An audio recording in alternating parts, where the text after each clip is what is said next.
नमस्कार, आप देख रहे हैं न्यूज़ वन इंडिया। मैं हूं आपके साथ राजेश कुमार। बुलेटिन की शुरुआत बड़ी खबर के साथ करेंगे। लखनऊ से खबर है, जहां बीएसपी सुप्रीमो मायावती की बैठक जारी है और नगर निकाय चुनाव को लेकर मायावती की यह बैठक है। बैठक में सभी पदाधिकारी, जिला अध्यक्ष और कार्यकर्ता बड़ी संख्या में मौजूद हैं। बैठक में नगर निकाय को लेकर रणनीति बनाई जाएगी और नगर निकाय चुनाव में उम्मीदवारों के नाम को लेकर चर्चा होगी। चूंकि बीएसपी इस बार निकाय चुनाव में भी पूरी तरह एक्टिव नजर आ रही है, तो बैठक में नगर निकाय को लेकर रणनीति बनाई जाएगी, मंथन किया जा रहा है, समीक्षा की जा रही है, टारगेट सेट किए जा रहे हैं।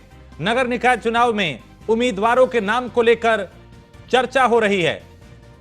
तो बीएसपी सुप्रीमो मायावती इस बैठक में मौजूद है और उन्हीं की अध्यक्षता में यह बैठक हो रही है, जिसमें नगर निकाय चुनाव को लेकर तैयारियां की जा रही हैं और मंथन किया जा रहा है। तो बैठक में पदाधिकारी और जिला अध्यक्ष भी मौजूद हैं, जिनके साथ समीक्षा की जा रही है, फीडबैक लिया जा रहा है, टारगेट सेट किए जा रहे हैं।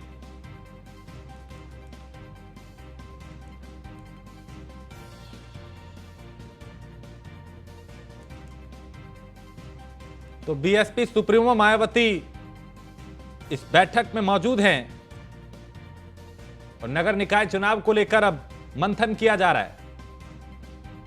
फिर चाहे बीएसपी हो, समाजवादी पार्टी हो, बीजेपी हो या कांग्रेस, हर दल की अपनी अलग तैयारी है। चूंकि सामने निकाय चुनाव भी है, लोकसभा चुनाव भी है और लोकसभा चुनाव से पहले निकाय चुनाव प्रदेश का मूड बताने के लिए एक तरीके का लिटमस टेस्ट होगा।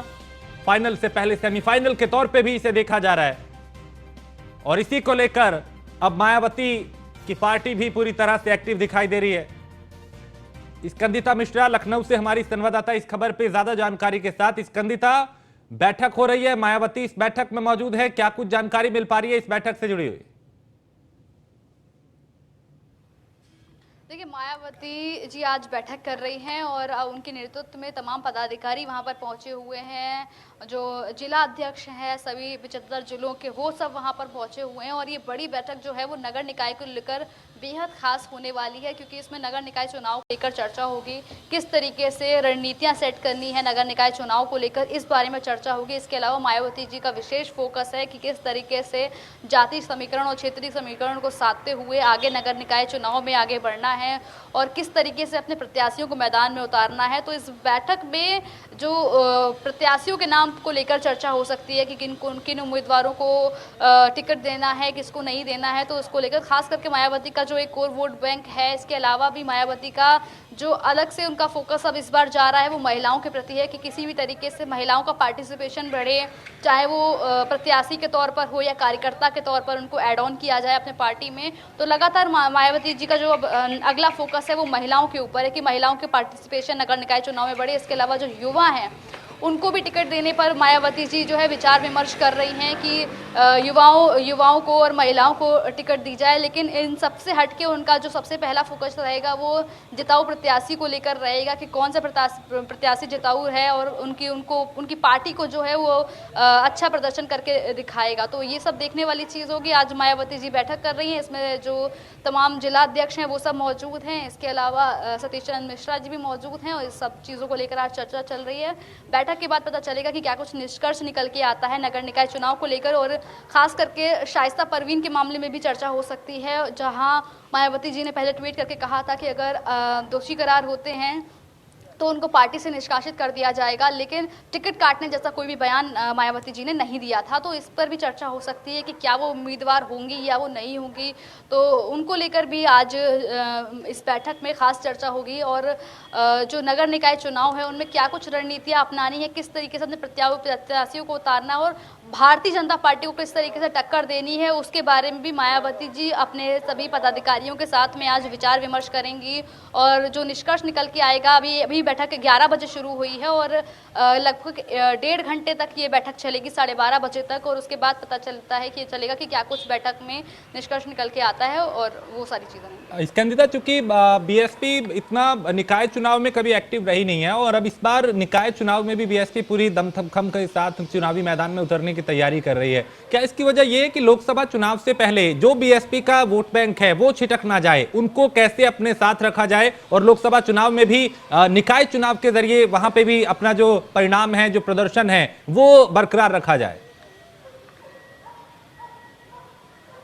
देखिए, नगर निकाय चुनाव की बात की जाए तो पिछली बार जो बहुजन समाज पार्टी का प्रदर्शन था वो इतना खास नहीं था। उनके शायद 2 ही प्रत्याशी जो है वो जीत कर आए थे, बाकी उनका प्रदर्शन बेहद खराब था। तो ऐसे में मायावती की लगातार कोशिश है कि इस बार कुछ अच्छा प्रदर्शन किया जाए, इस बार कुछ अच्छा रिजल्ट उनको देखने को मिले, क्योंकि भारतीय जनता पार्टी लगातार अपने प्लान सेट कर रही है, हर बार एक नए एक्सपेरिमेंट्स करती हुई नजर आ रही है। और जो विपक्ष है वो पूरी तरीके से पहले जो है सरकार का जो प्लान है उनको देख रहा है, उनके हिसाब से अपने प्लान सेट कर रहा है।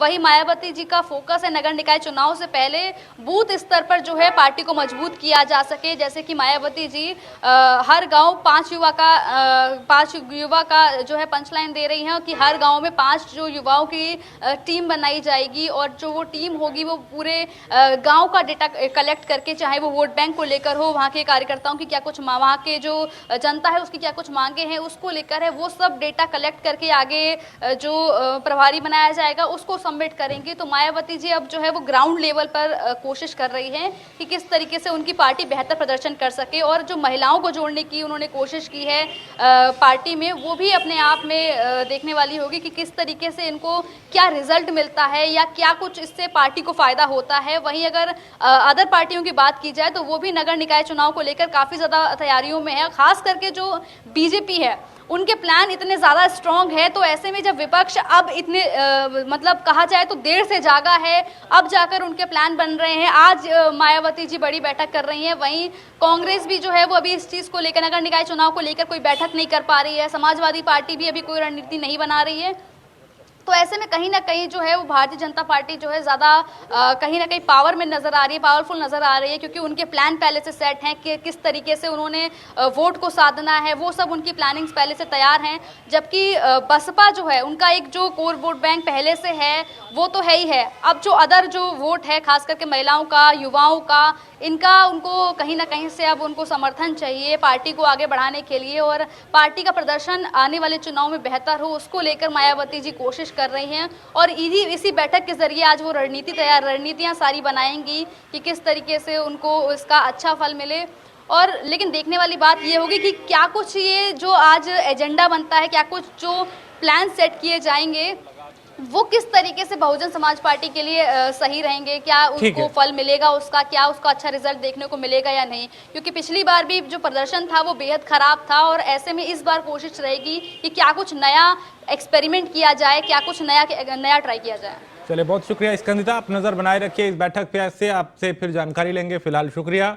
तो लखनऊ से खबर है जहां बीएसपी सुप्रीमो मायावती इस वक्त बैठक में मौजूद है। निकाय चुनाव को लेकर रणनीति बनाई जा रही है, समीक्षा की जा रही है, मंथन किया जा रहा है, टारगेट सेट किए जा रहे हैं और कैसे बेहतर प्रदर्शन निकाय चुनाव में किया जाए, ये अब कोशिश बसपा की है।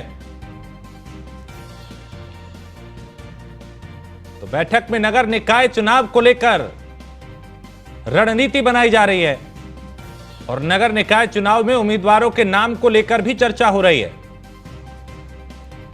तो बीएसपी सुप्रीमो मायावती की अध्यक्षता में यह बैठक हो रही है, जिसमें जिला अध्यक्ष, पदाधिकारी और कई वरिष्ठ कार्यकर्ता भी इस बैठक में मौजूद हैं और बैठक में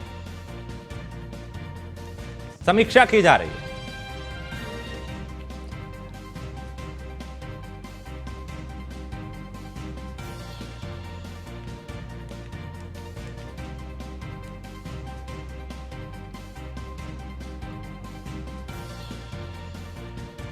तो बीएसपी सुप्रीमो मायावती की यह बैठक जारी है और इस बैठक में समीक्षा की जा रही है, निकाय चुनाव को लेकर रणनीति बनाई जा रही है, मंथन किया जा रहा है, टारगेट सेट किए जा रहे हैं कि कैसे बेहतर प्रदर्शन किया जाए, बेहतर परिणाम लाया जाए और फिर उसी के जरिए लोकसभा चुनाव में भी मजबूती से अपनी दावेदारी पेश की जाए।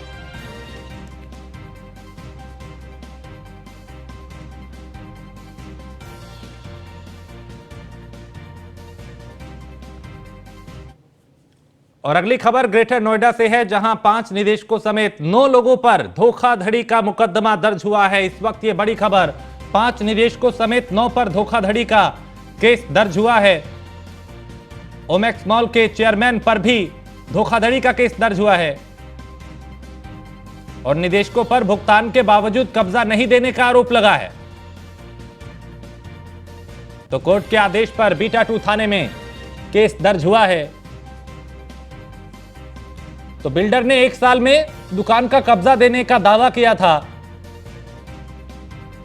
और मामले की जांच में अब पुलिस जुटी है।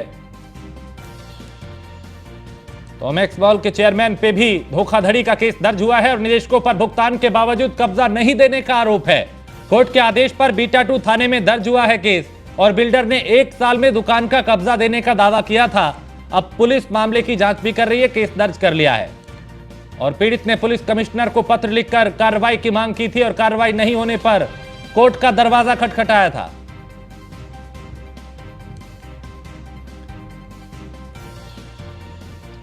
और इस खबर पे ज्यादा जानकारी के साथ निशांत शर्मा नोएडा से हमारे ब्यूरो चीफ। निशांत, ये पूरा मामला क्या है? धोखाधड़ी का मामला कई लोगों पे दर्ज हुआ है।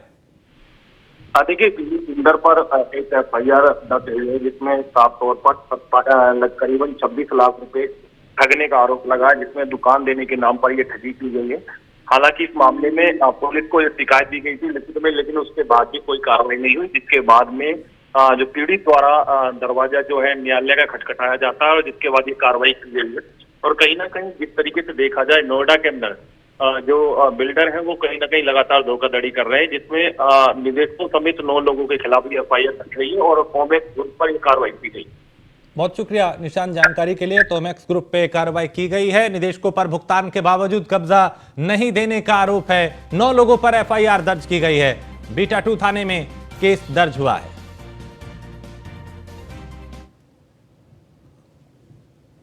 और अगली खबर प्रयागराज से है, जहां उमेश पाल हत्याकांड से जुड़ी बड़ी खबर आ रही है। माफिया अतीक अहमद का एक और नौकर गिरफ्तार हुआ है और STF ने शाहरुख उर्फ शाहरुख को गिरफ्तार किया है और कौशांबी जनपद का रहने वाला है। यह शाहरुख माफिया अतीक के ससुर से मिलने गया था आरोपी और तमंचे के साथ गिरफ्तार हुआ था। तो अतीक पर लगातार शिकंजा उसके करीबियों कसा जा रहा है और माफिया अतीक अहमद का एक और करीबी जो है वो पुलिस के हत्थे लगा है।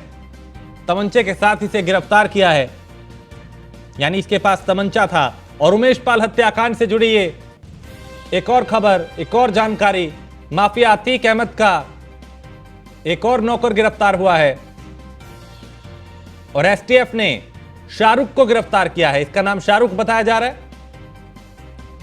और कौशांबी जनपद का यह रहने वाला है और माफिया अतीक के ससुर से मिलने गया था यह आरोपी। इसके पास से एक तमंचा भी बरामद हुआ है। अब पुलिस आगे की कार्रवाई कर रही है। चूंकि पिछले कुछ दिनों में लगातार गिरफ्तारियों का दौर जारी है, उमेश पाल हत्याकांड से जुड़ी एक एक कड़ी को जोड़ा जा रहा है। कुछ एनकाउंटर भी हुए, कुछ के घरों पे बुलडोजर चला, कुछ को गिरफ्तार किया गया, कुछ अब भी फरार हैं। इस पे ज्यादा जानकारी विवेक पांडे देंगे प्रयागराज से हमारे संवाददाता। विवेक, अतीक का एक और करीबी गिरफ्तार हुआ है। जी बिल्कुल, उमेश पाल हत्याकांड के बाद पुलिस और STF की टीम लगातार छापेमारी कर रही है शूटर्स को पकड़ने के लिए, जिससे उनकी सुरागशी हो जाए और उनको जल्द से पुलिस की गिरफ्त में ले आया जाए। लेकिन अभी तक पुलिस के हाथ मुख्य सूत्रों से दूर है। इसी कड़ी में STF ने छापेमारी करते हुए जो अतीक अहमद का एक नौकर था, उसका शाहरुख नाम बताया जा रहा है, जो कौशांबी का रहने वाला था, उसको गिरफ्तार किया है और उससे पुलिस के जो अधिकारी है, पुलिस के लोग हैं, उससे पूछताछ कर रहे हैं उन शूटर्स के बारे में जो अभी कहीं छिपे हुए हैं, कहीं फरार है। तो पुलिस की जो धरपकड़ है इन शूटर्स के खिलाफ उमेश पाल हत्याकांड के बाद वो लगातार जारी है और पुलिस का कहना है कि जल्द ये शूटर पुलिस की गिरफ्त में होंगे। जी बहुत शुक्रिया विवेक जानकारी के लिए। तो कौशांबी जनपद का रहने वाला है शाहरुख, जिसे गिरफ्तार किया गया है। अतीक का एक करीबी है और अब इससे जाहिर है पूछताछ होगी तो कई खुलासे होने की संभावना।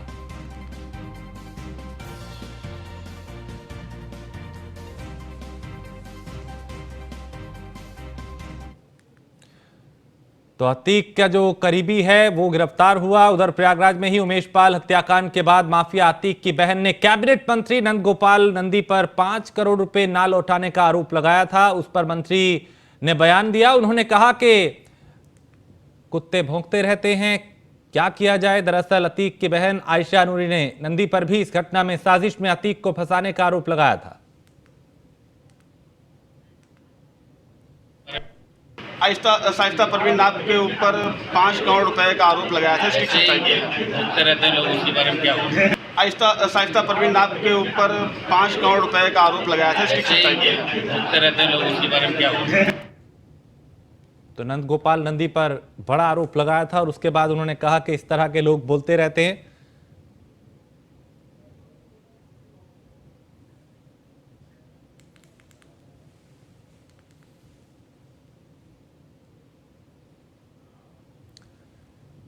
और खबर एटा से है, जहां पूर्व समाजवादी पार्टी के नेता के घर पे बुलडोजर चला है और जोगेंद्र सिंह यादव के घर पे बुलडोजर की कार्रवाई की गई है। एसडीएम पुलिस की मौजूदगी में अतिक्रमण हटाया गया और एटा जिला जेल में बंद है जोगेंद्र सिंह यादव। थाना कोतवाली नगर के प्रेम नगर में कार्रवाई की गई है और कुछ दिन पहले नोटिस भी दिया गया था और अब यहां बुलडोजर चला, बुलडोजर की कार्रवाई हुई। तो थाना कोतवाली नगर के प्रेम नगर में यह कार्रवाई की गई है, जहां पूर्व समाजवादी पार्टी के नेता के घर पे बुलडोजर चला है। जोगेंद्र सिंह यादव जिनके घर पे यह बुलडोजर चला, एसडीएम यहां मौजूद रहे, पुलिस की मौजूदगी में यहां पे बुलडोजर चलाया गया।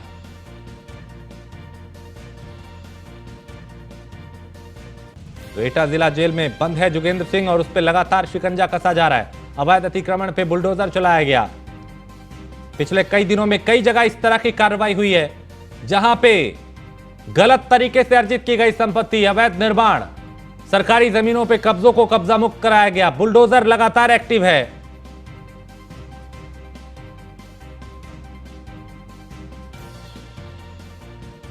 तो एटा जिला जेल में बंद है जोगेंद्र सिंह यादव और उनके घर पर आज ये बुलडोजर चला। अवैध अतिक्रमण बताया जा रहा था जिस पर यह कार्रवाई की गई है।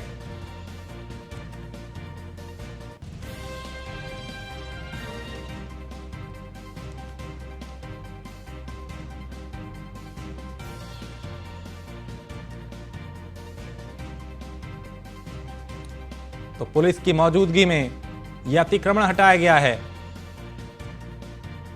और एटा जिला जेल में बंद है जोगेंद्र सिंह यादव।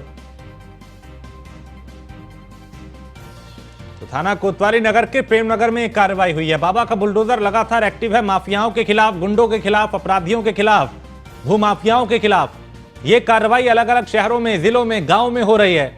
और अब यहां जोगेंद्र सिंह यादव जो कि समाजवादी पार्टी के पूर्व नेता है, उनके घर पे बुलडोजर चला, वो जेल में बंद है। अवैध अतिक्रमण का आरोप था जिसके बाद यह कार्रवाई की गई। और आरबी द्विवेदी हमारे संवाददाता इस खबर पे ज्यादा जानकारी के साथ। आरबी द्विवेदी, बुलडोजर की यहां पे कार्रवाई हुई, जोगेंद्र सिंह यादव के घर पे बुलडोजर चला है। जी राजेश, आपको बताना चाहूंगा एटा जनपद के थाना कोतवाली नगर के प्रेम नगर का ये पूरा मामला है, जहां दिग्गज जो सपा नेता है जोगेंद्र सिंह यादव, जो पूर्व जिला पंचायत सदस्य भी रह चुके हैं और अखिलेश यादव के बहुत करीबी माने जाते हैं, तो आज इनके यहाँ जो है एक बड़ी कार्रवाई की गई है। इनका जो गेट था, जो आवास का जो है, और उसको जो अवैध तरीके से दबंगई से बना लिया था कुछ दिन पूर्व, तो अभी इसको जो है धराशायी किया गया है। वहीं जो है मौके पर SDM, additional SP Dhananjay Singh Kushwaha और सुधीर कुमार सिंह जो इंस्पेक्टर हैं एसएचओ, और एसके सिंह गौतम जो है ईओ की निगरानी में उपस्थिति में ये सब जो है छुड़वाया गया है और बड़ी कार्रवाई की गई है, जिससे समाजवादी पार्टी के नेताओं में बड़ा हड़कंप मचा हुआ है। आपको बता दें कि कुछ दिन पूर्व ही जो है जोगेंद्र सिंह यादव एटा जिला जेल में निरुद्ध है, जहां कई मामलों में वो जो है मुकदमा दर्ज था उनके खिलाफ, 80 से ज्यादा मामले थे। और वहीं रामेश्वर सिंह, उनके जो भाई है पूर्व विधायक समाजवादी पार्टी के अलीगढ़ से, उनको अलीगढ़ में जो है जेल में है। तो एक बड़ी कार्रवाई की जा रही है। आप कह सकते हैं समाजवादी पार्टी के दोनों नेताओं क्या जो बड़ी कार्रवाई की गई है। बहुत शुक्रिया आरबी द्विवेदी इस जानकारी के लिए। तो समाजवादी पार्टी के पूर्व नेता जिन पे कार्रवाई हुई। और डिप्टी सीएम ब्रजेश पाठक संगम नगरी प्रयागराज पहुंचे और पुलिस लाइन पहुंचने पे डिप्टी सीएम का जोरदार स्वागत किया गया। बीजेपी कार्यालय में पार्टी पदाधिकारियों के साथ वो बैठक कर रहे हैं और निकाय चुनाव को लेकर पार्टी पदाधिकारियों से चर्चा की जा रही है, मंथन किया जा रहा है, समीक्षा की जा रही है, रणनीति बनाई जा रही है। तो बीजेपी कार्यालय में पार्टी पदाधिकारियों के साथ वो बैठक कर रहे हैं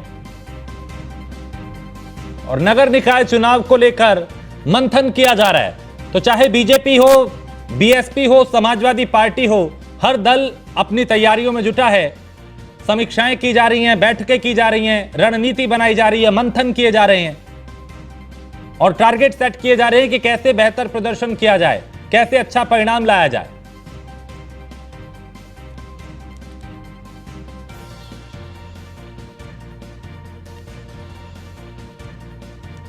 तो डिप्टी सीएम ब्रजेश पाठक संगम नगरी प्रयागराज पहुंचे और यहां पे कई कार्यक्रम भी हैं, बैठक भी इस वक्त वो कर रहे हैं। निकाय चुनाव को लेकर मंथन किया जा रहा है। विवेक पांडे इस पे ज्यादा जानकारी के साथ हमारे संवाददाता विवेक पांडे, ब्रजेश पाठक प्रयागराज पहुंचे हैं, क्या कुछ खास रहने वाला है? सीएम ब्रजेश पाठक आज प्रयागराज पहुंचे हैं और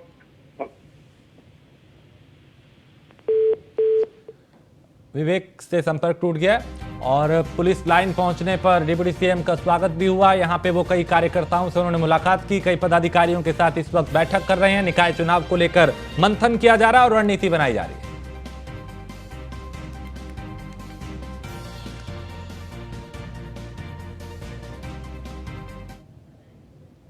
और खबर पीलीभीत से है, जहां एक युवक फिल्मी अंदाज में एक तमंचा लहराते हुए गाली गलौज करता हुआ नजर आया। इसका वीडियो सोशल मीडिया से वायरल हो रहा है मीडिया पर और पुलिस ने युवक को तमंचे के साथ अब गिरफ्तार कर लिया है।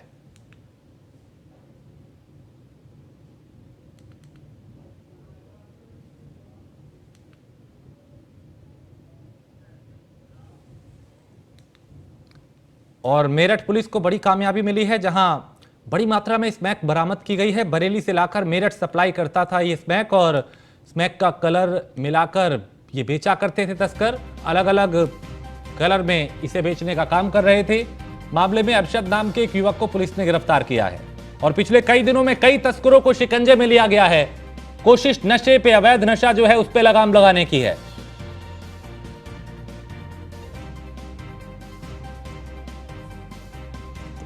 अलग कलर मिला के स्मैक मेरठ में सप्लाई करते थे ये तस्कर। एक को गिरफ्तार किया है, अब इसके बाकी साथियों की तलाश जारी है। पुलिस ये पता लगा रही है कि कहां से इस नशे को ला रहा था, कहां पहुंचाना था, कब से काम किया जा रहा है और इनके साथी कौन है, सरगना कौन है, ताकि एक एक कड़ी को जोड़ के पूरी चेन को शिकंजे में लिया जा सके। और यहां एक ब्रेक के लिए रुकेंगे, ब्रेक के उस पार कुछ और खबरें।